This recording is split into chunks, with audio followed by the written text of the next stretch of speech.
Great, let's do this thing. Because, ugh. Because ugh. Ugh, indeed. Ugh, indeed. I don't even have a long rambly intro for this. We're going in. We're up to Beauty and the Beast, issue 2, Heartbreak Hotel. Written by Ann Nesenti, penciled by Don Perlin, inked by Kim DeMolder, colors by Petra Scotzi? Sure. And letters by Joe Rosen. Sorry, Petra, not trying to discredit you. The art actually looks really good, and colors look great. Just don't know how to pronounce your last name. Yeah, I'm Petros Papadakis. I don't know if that matters or not. Maybe I'm RJ. I don't know. This issue has me all mixed up. And I'm Matt, and like I said, Beauty and the Beast, issue 2. It's a ride.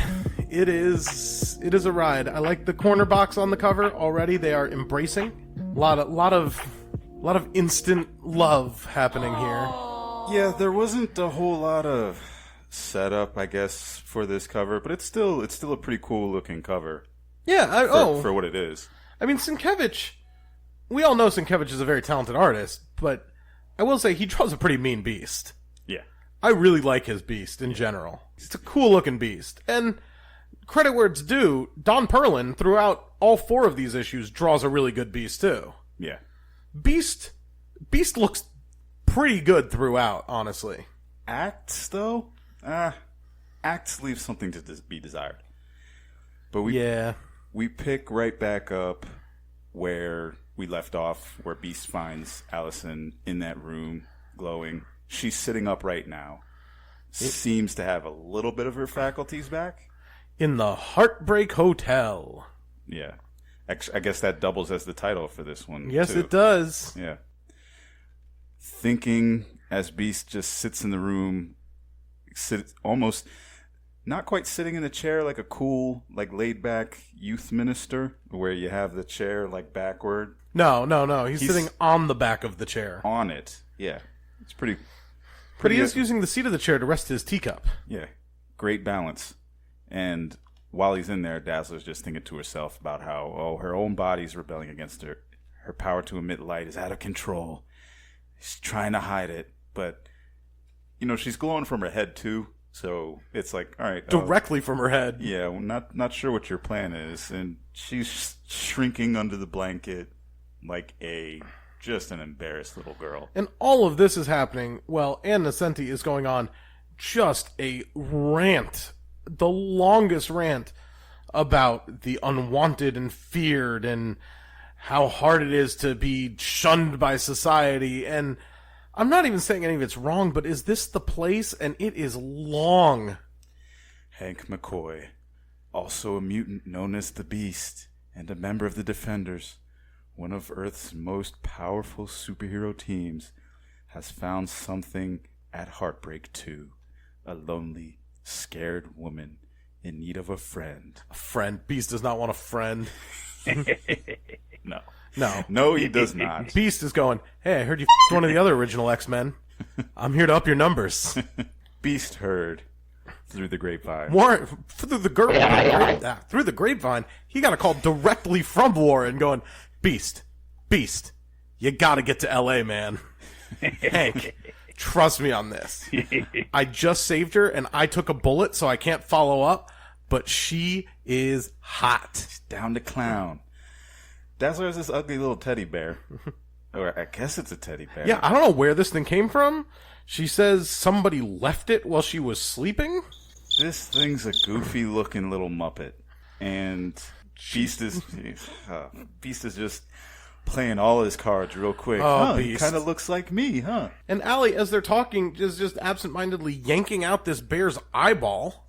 Yeah. I don't know what's happening. Yeah, I don't know why. I guess just a nervous tick. I don't know what it's about, but she's actively destroying the little toy that someone tried to leave with her to comfort her. It's so weird. We don't ever find out who gave her this bear, where it came from. We do see it one more time in a later issue, but it serves no real significance. We could have had time for that, but we needed a full page for a recap.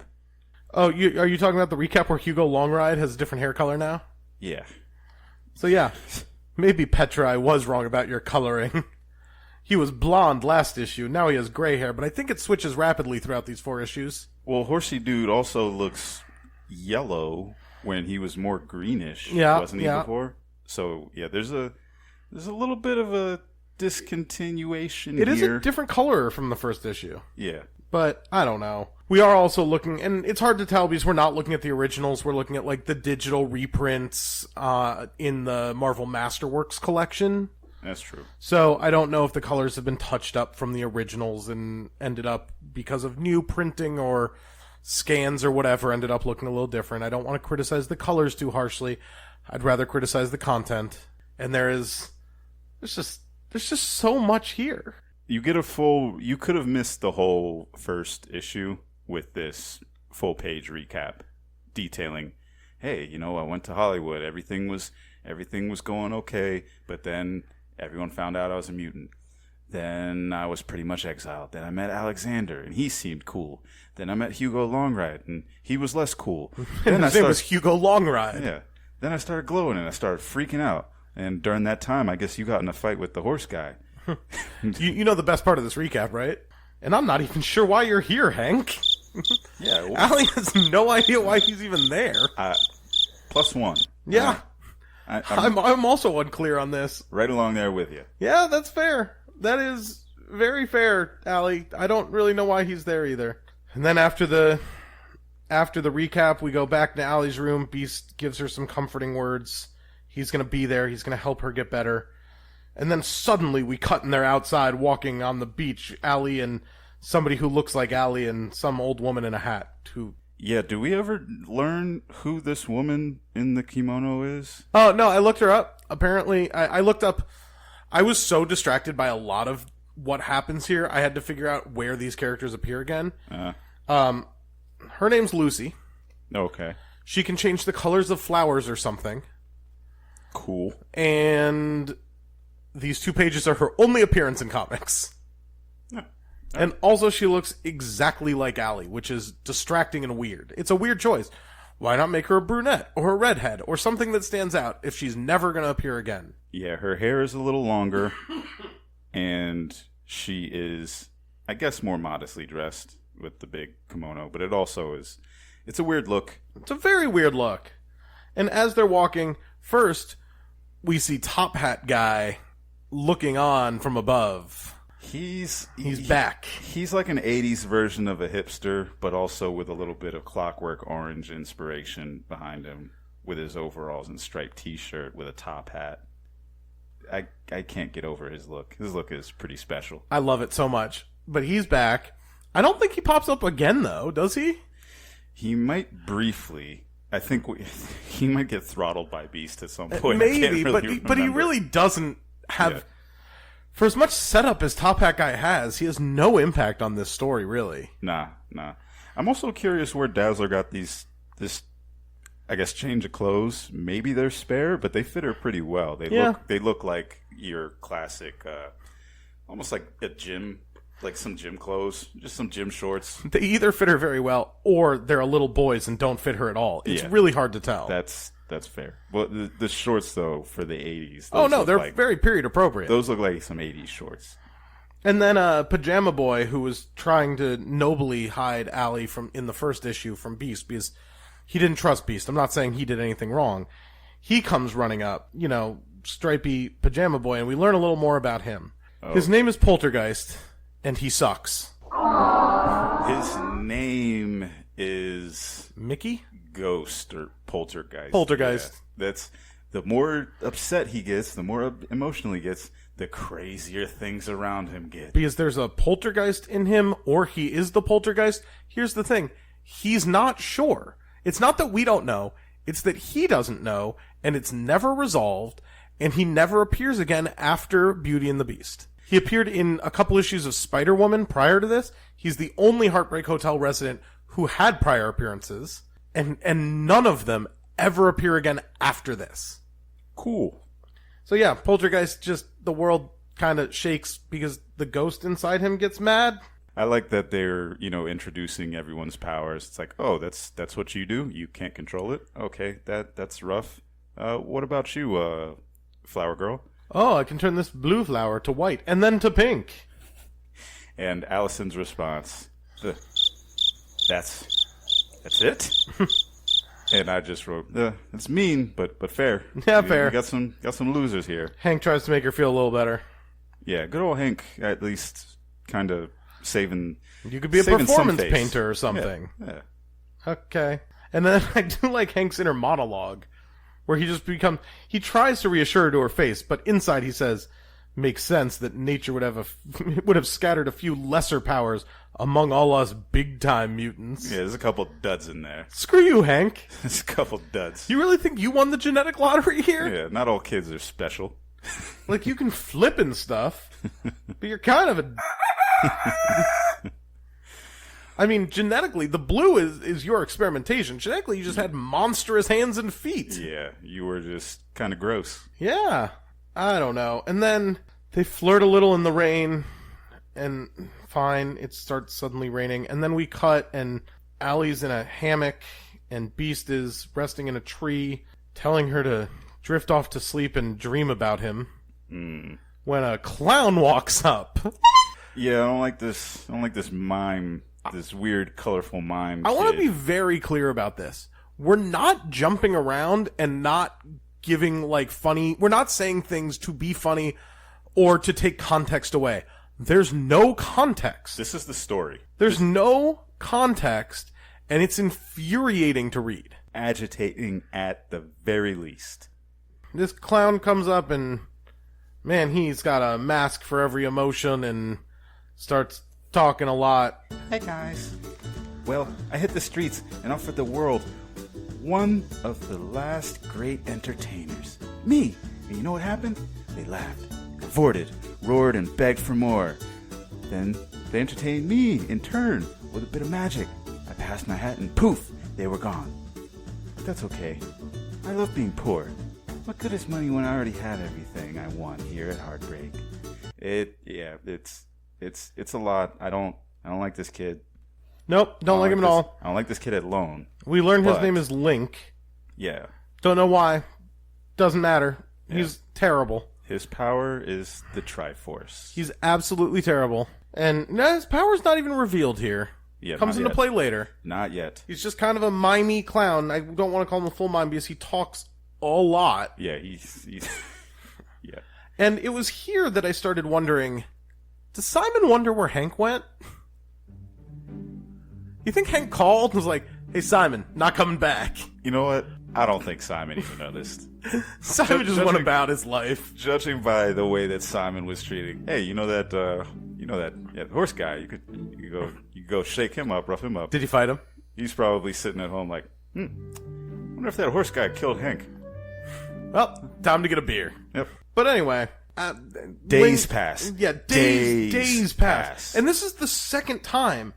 The first time when we got them in the hammock, we said, and as the days drift by. Like, this is the second time we've had days passing with Hank and Allie, first of all, in the same outfit. Okay, choice. Just sitting around at the Heartbreak Hotel. And now they're in the greenhouse? Yeah, I was going to say, I didn't know this place had a greenhouse. Well, neither did I, but it does. Yeah, and... In their I guess their inner monologues, they start going through "In Your Eyes." That old, was it Phil Collins song starts playing in their head. In her eyes, and she thinks, "I see everything." Oh, Peter Gabriel, I think. Peter Gabriel. Okay, maybe. I feel like I've been searching 1,000 years for what I see in her eyes. Oops, I'd better disappear. Yeah, get the f*** out of here, poltergeist. The light, the sun in your eyes. Your eyes.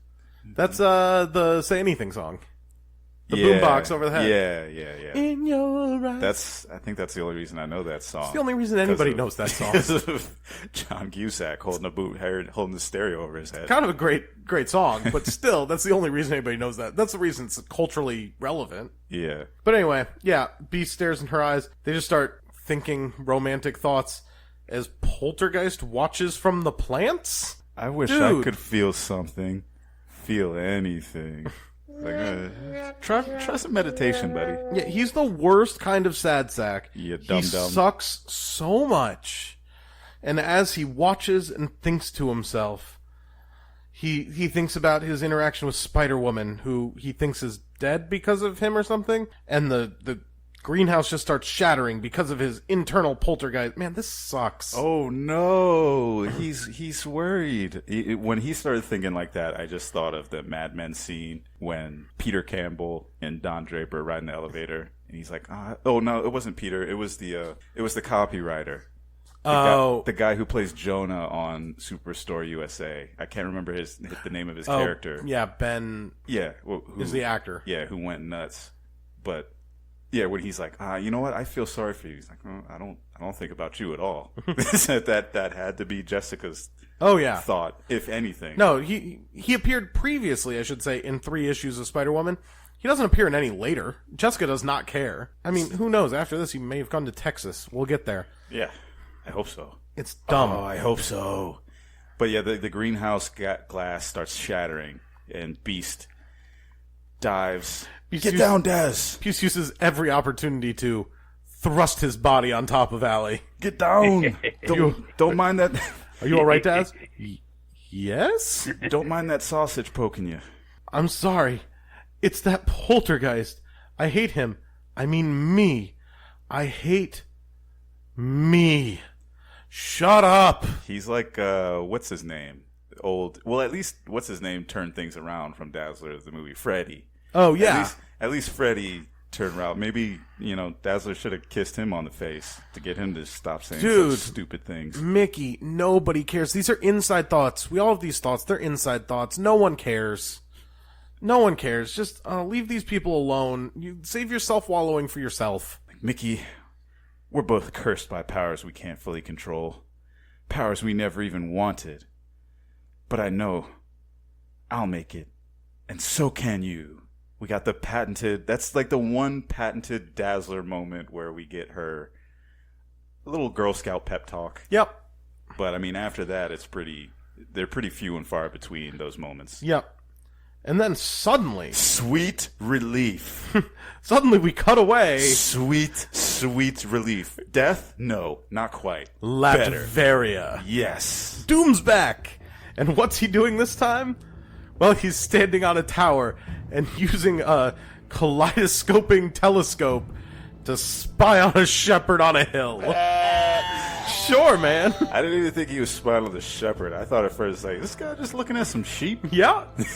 Checking out the natural beauty of the Latverian meadows. Doom thinks he will have some roast lamb for dinner tonight. As the peasants care for their sheep, so do I care for my subject as they plod through their aimless, insignificant lives. Sire? Doom. Sire? You dare address your monarch without leave? It's just great. I love him. And then in frustration, he just bends up and destroys his telescope.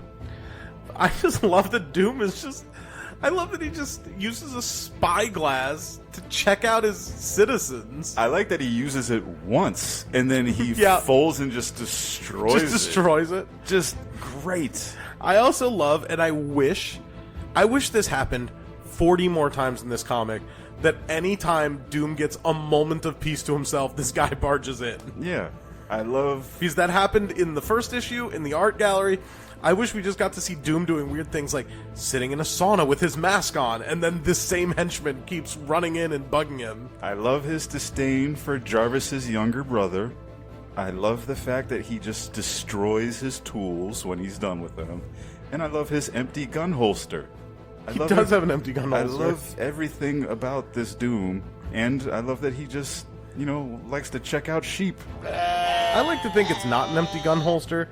It's actually a telescope holster, but then he broke his telescope and just tossed it aside and didn't have any reason to fill it back up. Yeah, that works too. But yeah, the guy comes up and the manservant, your alleged son has been spied in Hollywood in the company of the mutant called the Dazzler. Watch your careless tongue lest I smite you with a single blow. Do not speak of that impudent whelp and his sordid affairs. But Dazzler, I am a fan of Dazzler. We have meddled before. I sent her to a nightmare realm. She failed me. Well, really I fleed as soon as Johnny Storm came in the door. She was my DoorDash driver. I do love that Doom is a fan of Dazzler, though. 4 stars. Wasn't bad. Anyway, back to what he actually says. Am I not aware of all that transpires? I don't know, man. Are you? Why are you? You were staring at sheep like for 2 minutes ago. So, I don't know, man. What care have I for that heretic and some tawdry nightclub singer? Doom has no son. But then he just keeps on asking for more updates about his son. His son, by the way, there's no question who it is, right? Was it supposed to be a surprise? I think so. I think that the real twist came later, but it came more in the form of what felt more like a retcon. Yes. But like the quickest retcon. Yes, unbelievable. I think that's ever been. Unbelievable. That's ever happened in books. We'll get there in issue 4. Yeah. But his son could only be Alexander Flynn or Hugo Longride, and it's definitely not Hugo Longride, right? Like, well, if it was Hugo Longride, he's older than he is. But there's no other character could possibly be. Right. I don't know how this is a surprise. Well, maybe they were trying Horseface? to tease it. Maybe they were trying to tease that it was it was too early to be Mickey, so it wasn't him. No, because Dazzler didn't meet Mickey until later. It had to be. Anyway, it doesn't matter. We cut back to the Heartbreak Hotel where Dazzler and Beast are casually dirty dancing. God, like they're literally doing the dirty dancing lift. Beast is just the time of my life. Yeah, that it's straight out of that scene. It's so weird. It's so weird that they're just casually doing that as Dazzler glows. He lifts her, and then I guess she sits back down on her.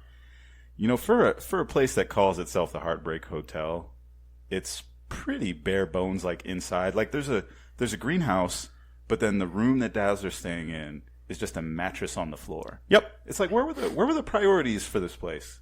Greenhouse. Yeah, I guess so. And then the doorbell rings. Apparently, sure, another bong bong. Doorbell rings. Beast goes to get it. And it is a giant dog man with big gauntlets and a spiky helmet, and he's got little dogs with him. I had no notes for this guy. I love him. I love him so much. I don't know where he came from. I didn't actually do any research on him. He doesn't appear in any other issues of this series. It's so confusing. I love that he comes flanked with other dogs that look like him but are actually dogs. Not quite lockjaw, but he's walking on two legs. Yeah, he is a monstrosity. And then he starts howling and emitting a high-pitched noise, which freaks Beast out. Sure. Doesn't last long. He's able to flip kick him in the face. Yeah, Beast kicks him directly in the face. And then those little dogs do nothing. No, nothing at all. I don't know what they're there for. They just stand by. They're just part of the show. They're like, oh, Dad got knocked out. Hi, I'm a dog man, and this is my theme. Yeah. They don't have any effect. But then Dazzler starts losing control of her glow again. Stop. There's no reason to fight. And also, Alex Flynn is back now. Oh, yeah. Yeah, he just walked in afterwards. Again, I want to be very clear. We didn't forget to mention him. He just appeared now. Dogman bursts in, ready to fight. He fights Beast. And then afterwards, Alexander Flynn's just there. Just like, oh, hey. Just leaning against the door jamb. Come with me, Allison. I can help you. And she's like, oh, yeah, okay. Why'd you sick the dog guy on my friend? No one asks, suspiciously. No one cares. Yeah. And Allie immediately just goes like, Hank, I'm going with him. I can trust him. I want to go. It's fine. Don't worry about it. So, Dogman, my favorite panel. This picture is nuts. I love Dogman scoops up his little dogs under his arms. Aww. While Allie and Alex Flynn exit the Heartbreak Hotel. It's like, man, what the am I looking at right now, man? You look at this Dogman with his little baby doggies. He reminds me of, what's the dude, what is it, Maggot, who has the but Maggot's awesome. Yeah, the external, like, digestive system. Yeah, but Maggot's kind of awesome. I don't know what's going on with Dogman. I like that he holds his little dogs. And then Allie leaves with Alex Flynn and says, Hank, come with me. And he just goes, get out of here. Both of you. Okay, Hank. He's so fed up for the moment. It won't last, though. No. He seems to have some strange control over her. What can it be? By my stars and garters. Well, we'll find out as we cut to a soundstage on a film studio as what looks like thousands of people are filtering in. Everybody and everything got an underbelly. Beneath this lot of movie sets, there are shows for the truly elite of Hollywood. This is it feels like this is like today's America's like wet dream for like someone who's like a really far right leaning person. It's like, yeah, that's what happens. Yeah. They're going to drink blood now. And but they say the ticket is $2,000 a tip per person. Hank is in the middle of the throng of people. He's apparently acquired $2,000 for this. Oh, yeah. And there are what looks like thousands of people filtering in. Oh, it's massive. I don't know how... You've been to sound stages, right? Many. They got just underground layers like this? Usually, yeah. That are like, basically Coliseum sizes. Here's the thing. Every soundstage is actually a Bond villain base. Yeah. Just waiting to be activated. And it's evil Hollywood eyes wide shut bullshit. It's unbelievable. Incredible. I do love, as they're walking in, a man who looks like Hitler smoking a cigar in the corner there. Oh, yeah. With a tiny mustache and swept over hair. With the comb over, the bad comb over. He's looking at some woman and just goes, "Your favorite stud is on tonight, darling."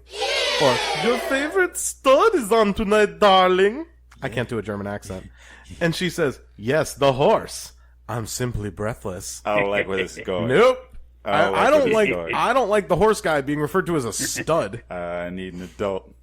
And I don't know why he's Hitler. I mean, that was clearly to make a point, but it's weird. Yeah, he does look like Hitler. She looks like she has an eye patch. Given her, Yeah, I think it's a shadow, but it's bad. Yeah, but given her taste in men, I guess it kind of makes sense. Yep. And we follow Hank as he goes down into what turns out to be an underground coliseum with what must be 50-foot tall statues underneath the soundstage.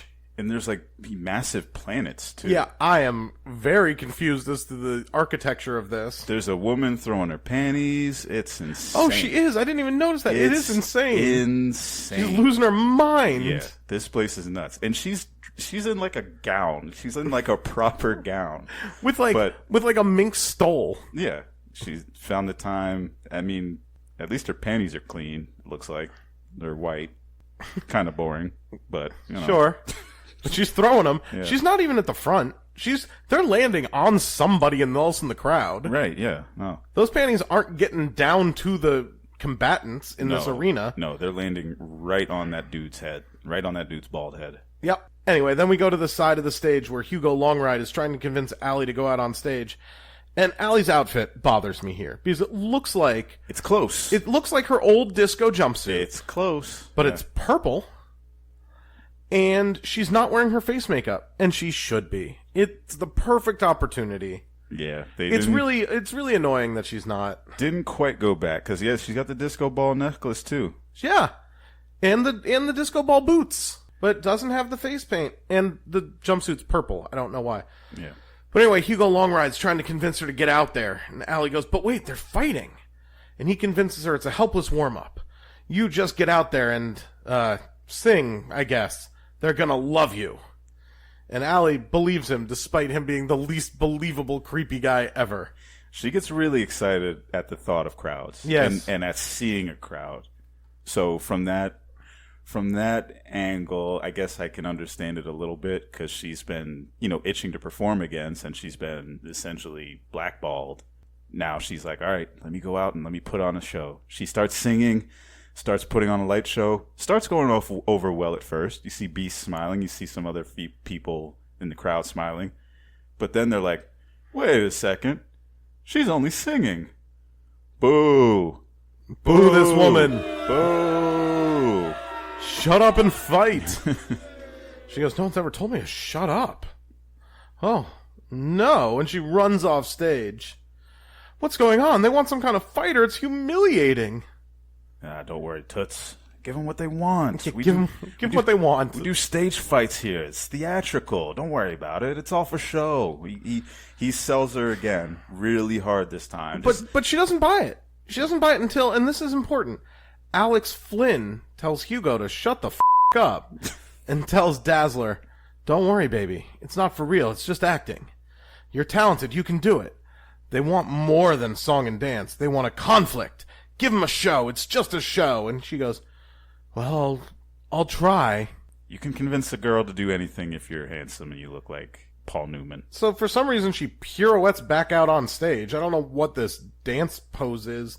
When she knows she's going to fight, and a gate in the back of the arena opens, and a Deathlock unicorn comes charging out. Like, discount Rhino?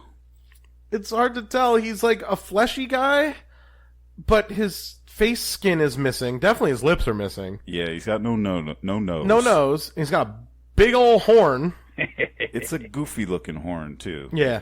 Not quite a rhinoceros horn, not quite a unicorn horn. Somewhere in between. He chases down Dazzler. She dodges. She zaps him, and she's like, "Okay, well, hey, bud, you're getting a little close." And so he just pops her right in the ribs, right in the kidney. Big punch. Straight shot. Right to the ovaries. And Beast takes notice, and he's like, all right. Time for action. Loses his orange plaid jacket. His substitute teacher jacket. Yeah. Bounces right into action. Starts hopping over people. He's pretty far back, because it takes him a while to get down into the arena. If he even gets there at all. Yeah, I don't even know if he gets there this time. Yeah. Because Dazzler, she's back in action. The roar of the crowd's getting her all juiced up. Something flips in her, though. Oh, yeah. Something flips in her big time. You want to fight? Compete? Vie for cheers? I'll fight like you've never seen before. I'll kill you. She starts really going in for the kill. Yeah. Then she hears herself and goes, "Wait, kill you?" And then she runs off stage like a scared little girl. Hugo, this sets him off. Hey, no. You can't just run away like that. Ah, cripes. All right, you guys, hit the floor. Give him a war. Give him blood. So Horse Dude runs out, and a bunch of other freaks. Including my favorite guy. It's Little Goblin with a laser pistol and a stick blender hand. Yeah, he looks kind of like Toad. But he's got an immersion blender for a hand. Yeah. And then the other guy who has to have like the worst existence. He's got 2 maces for hands. And just a sucky existence. You know who's not there? Dog Guy. Where'd Dog Guy go? Yeah, Dog Guy's watching his pups. Yep. Those are probably just like his pets. He probably has names for them like Lancaster and Fido. Yeah, that sounds right. There is one dude in the fight, though, that does look like Deathlock, kind of. When you go to the next page and you got the big fracas going on. You got Horsey Guy whipping his... Horseshoe whip at the Mace Hands guy. And Rhino Horn Dude is pressing against a guy who looks similar to Deathlock. A little bit. Not quite just like him. And you just get the most self-serious narration over this. We get it. It's important. It's a metaphor for how terrible society is. We get it, Ann Nesenti. It's understood. You don't like society. In their world, the only thing that commands respect is strength, violence, and brutality. They are judged by how many medals they've received in the form of interesting scars or even artificial limbs. And the beautiful people watch breathlessly. But it's the less beautiful who do more than just watch. It's a lot. Yep. It's a lot. It's a lot. And Hank finally gets down there. He doesn't do anything. I don't really know why he's there. Allie yells at Hugo Longride, my favorite name ever. And Horn Guy impales one of the other combatants right on the floor. Yeah, it's probably the most graphic moment we've had in a Dazzler story so far. This dude gets stabbed and jerked over the top of the the horny guy's head. I like Beast's reaction. Well, this is insane. I've got to get Allie out of here. Yeah, Hank. Yeah, this is nuts. The victory pose is a lot, too, because he lifts him up He lifts up the lifeless corpse of this man. It lifts him up basically by the hip over his head. Yeah, and Allie's just screaming, "You murderer!" They had their outlet. They're alive, invigorated by the violence they have been witness to. Go home and sleep well, beautiful people. But don't look into each other's eyes, or even your own mirrors. Okay. This is really... Okay. It's really laying it on thick. I like Hugo's justification. Look, little girl, who's the murderer here? This is a gladiator sport, like boxing. When a boxer dies in the ring, who killed him? The Boxing Commission for condoning such a sport? Sometimes. The manager of the boxer? Sometimes. Society for birthing such fighters? Nature for giving us such desires? How about the audience for cheering, for revving the fighters up? It's the crowd that supplies the juice. No one is responsible. That is not... No. No, I get it, and the Senti, you've got a lot to say about blood sports. I'm not saying I'm a fan myself. It's not... I just don't find it entertaining, but, like, okay. No, there's a reason why when people do fencing now, there's, you got safety precautions in place. You're not using an actual saber. So it's not... You're comparing apples and onions. Yep. Anyway, now we're backstage after Hugo's weird diatribe about how people need violence.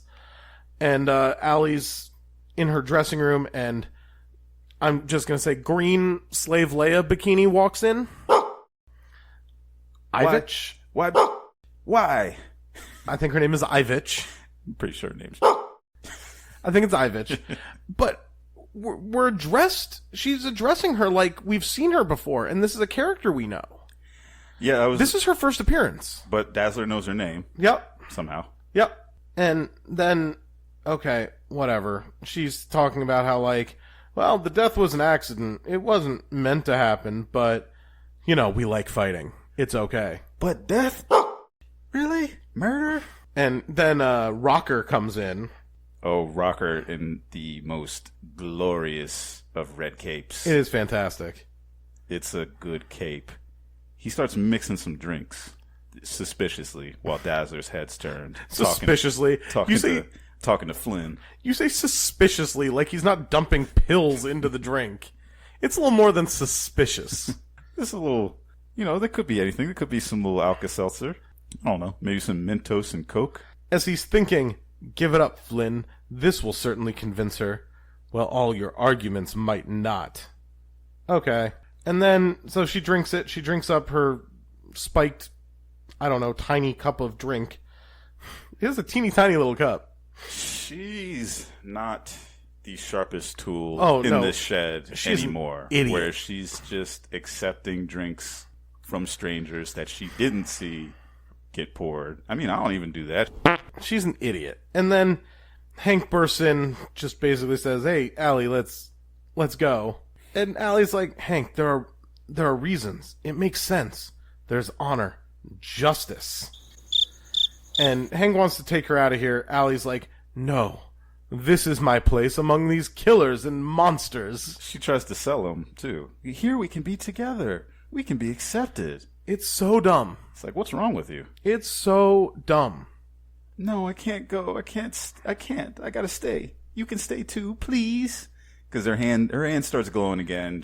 This freaks her out. Yep. So then Beast changes tactics and just starts screaming at her. "Daz, I know you lost control of your power, lost your fame. You got a bum deal. You sank pretty low, but that's no reason to give into this decay. We're supposed to be bigger than that. Forget it. You're all sick. You and the rest of this world can just rot away. Do what you want, Dazzler. I'll be seeing you in the headlines and the gossip columns. I'm through chasing after you." Then we hard cut to Beast sobbing on the steps of the Heartbreak Hotel, going, "Oh, Dazzler." It's like a comedy cut, but it's not played for laughs. No, it's all wrong. This is all wrong. And the camera pulls out on Beast sobbing on the steps of the Heartbreak Hotel as we get our tease for the next issue. Was it really beauty that killed the Beast? Find out in Showtime. First of all, it makes no sense. Yeah, it's almost like they were trying to be I get precursor to something dramatic. No, yeah, it's the line from King Kong, but it makes no sense in this context. Yeah. It's bad. It's really bad, guys. No, he's just sitting on the stoop, being sad. The single tear running down his eye like the Native American when he sees people littering. Yep. And that's it. That's the issue.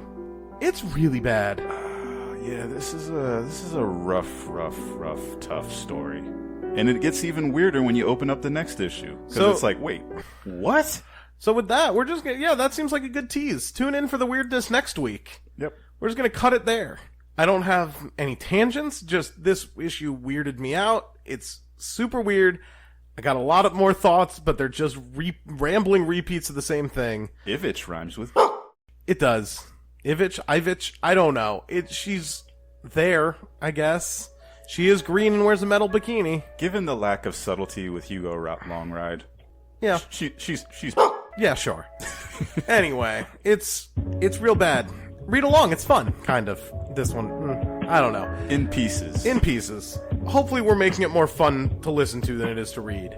We are always posting at Dazzler Podcast on Instagram. Hit us up with your questions at dazzlerpodcast@gmail.com. It's been fun hearing from people. And I think that's it. Anything else on this issue? Any final thoughts? Thanks again for listening. Download or listen at all your favorite little podcast spots. Got your Spotify's and your Apple Musics. Anywhere. iHeartRadio. Really anywhere that you got podcasts. Yeah. And until next week, go for it.